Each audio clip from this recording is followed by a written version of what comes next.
History of exchanging. Tax-deferred exchanging in some form has been with us since the 1920s.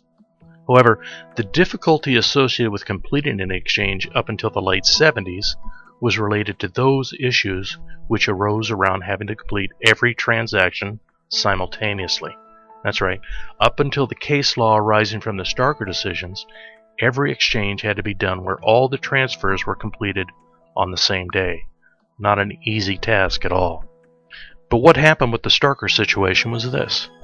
The Starker family sold some land to Crown Zellerbach Company, and instead of receiving cash in the sale, they took a credit on the books of the company.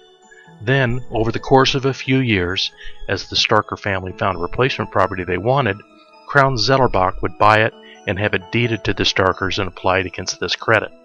Well, you can imagine that the Internal Revenue Service was unimpressed with this entire approach, so they questioned it, and everything ended up in tax court.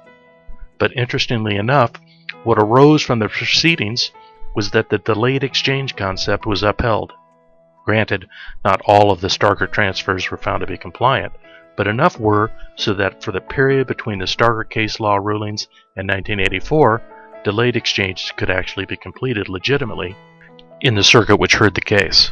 Well, obviously, if you no longer had to close everything simultaneously, you'd do a delayed exchange as well. So naturally, exchange volume increased. In fact, it increased to such an extent that the Internal Revenue Service codified delayed exchanging in 1984 simply in an effort to get some control around the process. For instance, that's where the 180-day time frame and identification rules came from. Since then, we've gotten rules for reverse exchanges, which make them easier to complete, as well as several revenue procedures and other forms of guidance that deal with many other forms of exchanging. Everything from programmed exchanging of fleets of cars and trucks to the partial exchange of assets, which are governed by different sections of the code. But that's a little context, a little history of tax-deferred exchanging.